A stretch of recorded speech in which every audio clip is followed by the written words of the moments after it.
Great Nicobar mega ప్రాజెక్టుతో పర్యావరణం విధ్వంసం. సహజ సిద్ధమైన ప్రకృతి సంపద త్వరలోనే నాశనం కాబోతున్నది. రాహుల్ గాంధీ ఆ ఆలోచనే నన్ను కలిచివేస్తున్నది. కేంద్రానికి పర్యావరణంపై అవగాహన లేదు. దీన్ని దేశ రక్షణ ప్రాజెక్టుగా చెప్తున్నది, కానీ అది పచ్చి అబద్ధం. పగడపు దీవులను నాశనం చేస్తున్నారు. ప్రాజెక్ట్ కోసం గిరిజనుల భూములను లాక్కుంటున్నారు. పర్యావరణ పరిరక్షణకు దేశ యువత పోరాడాలని పిలుపు. గ్రేట్ నికోబార్ పరిధిలోని సముద్ర గర్భంలో రాహుల్ స్కూబా డైవింగ్ వీడియో ఎక్స్లో పోస్ట్. నిన్న ఈ గ్రేట్ నికోబార్కి సంబంధించిన దీవిలో రాహుల్ గాంధీ గారు ఏదైతే ఈ స్కూబా డైవింగ్ చేసి ఆ తర్వాత ఇంటర్వ్యూ ఇచ్చిండు. దాదాపు 20 నిమిషాల పాటు ఇంటర్వ్యూ ఇచ్చిండు. ఆ సముద్ర గర్భంలోకి పోయి అక్కడ ఎంత జీవ వైవిధ్యం ఉన్నదో, ఆ లోపల ఎంత అద్భుతం ఉన్నదో దాన్ని ప్రజలకు చూపించే ప్రయత్నం చేసిండు.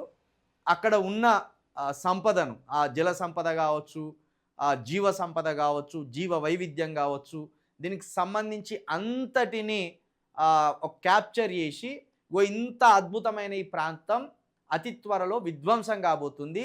అతి త్వరలో బీజేపీ వల్ల ఇది నాశనం కాబోతుంది.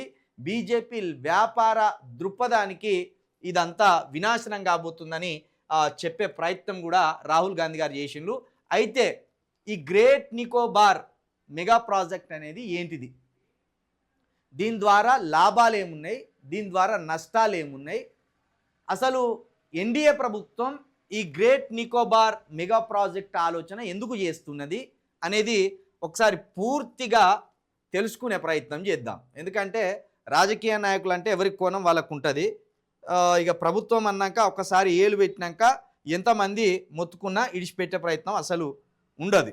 కాబట్టి ఈ గ్రేట్ నికోబార్ అనేది ఏంటిది అంటే అండమాన్ నికోబార్ దీవుల దక్షిణ భూభాగంలో ఉన్న ఒక దీవి. ఇక దీనికి సంబంధించి గ్రేట్ నికోబార్ ప్రాజెక్ట్ అని పెట్టింది. గ్రేట్ నికోబార్ ప్రాజెక్ట్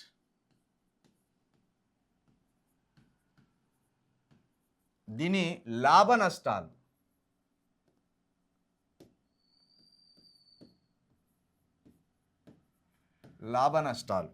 ముందుగా 90,000 కోట్ల ప్రాజెక్ట్ అని చెప్తున్నారు. దీన్ని 90,000 కోట్లతోటి ఈ ప్రాజెక్టు చేపట్టబోతున్నట్టు కూడా తెలుస్తున్నది. దీని ప్రధాన ఉద్దేశం ఏంటంటే ఇక్కడ ఒక గ్రీన్ ఫీల్డ్ నగరం నిర్మించబోతున్నట్టు, అంటే ఒక కొత్త నగరం, గ్రీన్ఫీల్డ్ నగరం నిర్మించబోతున్నట్టు ఈ ఎన్డీఏ ప్రభుత్వం చెప్తున్నది. అయితే దీని ద్వారా ఏం జరుగుతుందంటే అంతర్జాతీయ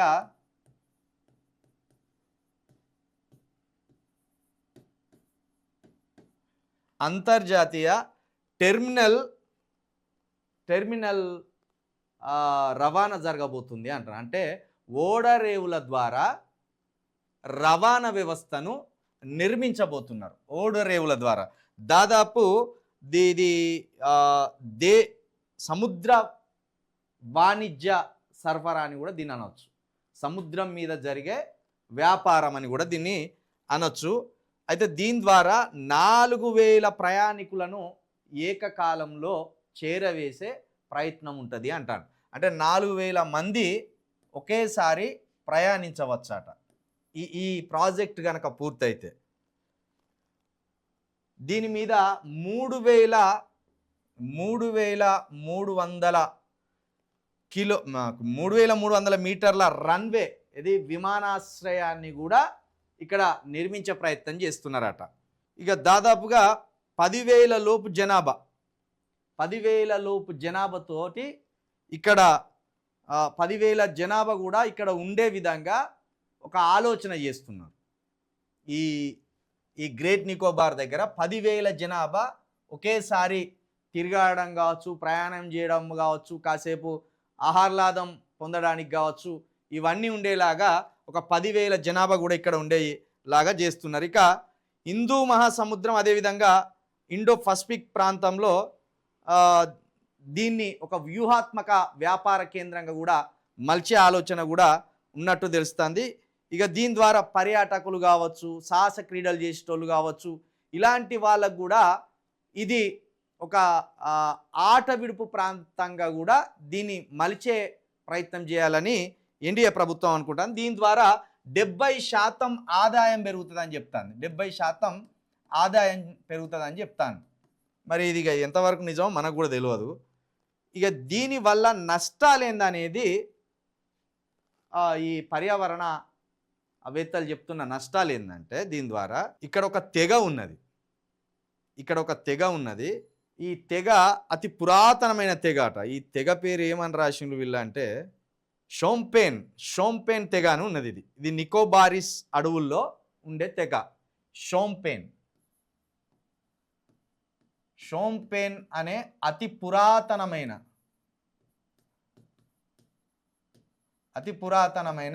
గిరిజన తెగ. ఇది గిరిజన తెగ. ఈ గిరిజన తెగ ఇప్పుడు దీనివల్ల మొత్తం ప్రమాదంలో పడే అవకాశం ఉంటుంది. ఈ తెగను మరి ఇక్కడి నుంచి ఎక్కడికి లేపేస్తారు, ఇక్కడి నుంచి వెళ్ళి వాళ్ళను ఎక్కడికి పొమ్మని చెప్తారు.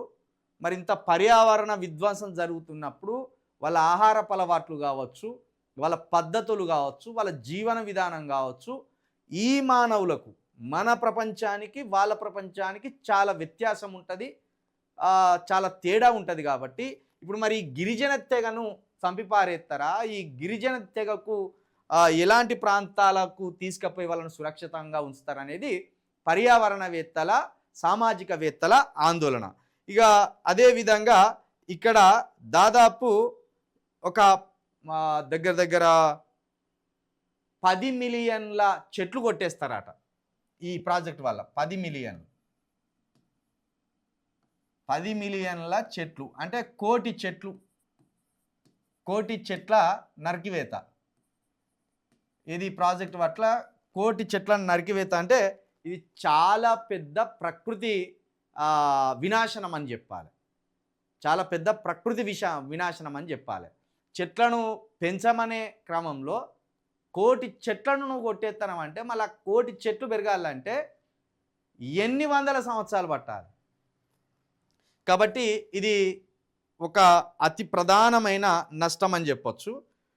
ఇక ఇక్కడ దగ్గర 500-600 జీవజాతులు ఉన్నాయట.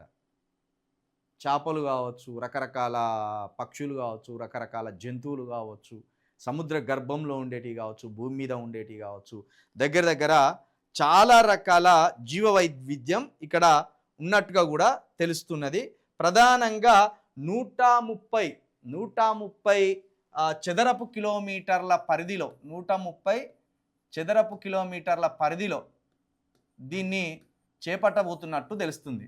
అంటే 130 చదరపు కిలోమీటర్లు అంటే అడ్డం పొడుగు కిలోమీటర్, అడ్డం కిలోమీటర్ కొలవడాన్ని చదరపు కిలోమీటర్ అంటారు. అట్లా 130 చదరపు కిలోమీటర్ల పరిధిలో ఈ గ్రేట్ నికోబార్ ప్రాజెక్ట్ని కూడా చేపట్టబోతున్నట్టు తెలుస్తుంది. దీనికి ఇప్పటికే పర్యావరణ శాఖ నుండి కూడా అనుమతులు వచ్చినాయి. దీన్ని మొదలు పెట్టవచ్చు అని కూడా కేంద్ర పర్యావరణ శాఖ ఆల్రెడీ అనుమతులు ఇచ్చింది.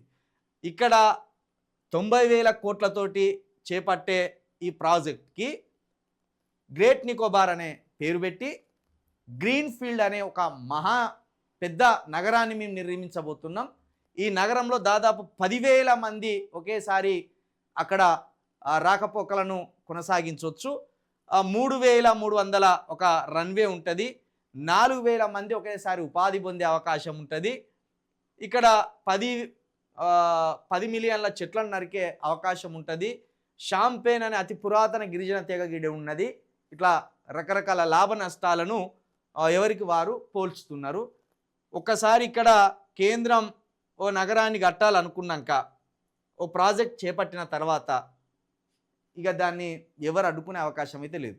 వాళ్ళని అడ్డుకోవాలంటే ఒకటి రాష్ట్రపతి గారు అడ్డుకోవాలి, లేదా సుప్రీంకోర్టు ఆర్డర్ ద్వారా దాన్ని పెండింగ్లో పెట్టే అవకాశం చేయాలి. ఒకవేళ ఇప్పుడు ఇది రాహుల్ గాంధీ గారు ఈ ప్రాజెక్ట్ చేపట్టొద్దు, ఇక్కడ గిరిజనులు నాశనం అవుతాను, చెట్లు నాశనం అవుతున్నాయి, పర్యావరణ వ్యవస్థ నాశనం అవుతుందని ఇప్పుడు రాహుల్ గాంధీ గారు చెప్పినా, ఒకవేళ మళ్ళీ యూపీఏ ప్రభుత్వం వచ్చినా, కాంగ్రెస్ ప్రభుత్వం వచ్చినా మళ్ళీ ముందట వేసుకుంటుంది దీన్ని. ఎందుకంటే దారి చూపించింది కదా ఇప్పుడు బీజేపీ. మళ్ళీ అప్పుడు మరి వాళ్ళు ఎందుకు అప్పుడు ఎందుకు మొదలు పెట్టినారని మళ్ళీ వీళ్ళు దాన్ని భుజాన్ని ఎత్తుకునే ప్రయత్నం చేస్తారు. కాబట్టి అక్కడ ఒక నగరాన్ని, చిన్నపాటి నగరాన్ని నిర్మించాలని ఇప్పుడు ఎన్డీఏ ప్రయత్నం చేస్తుందంటే అది ముందరికే పోతుంది, దాన్ని ఎవరు ఆపలేరు.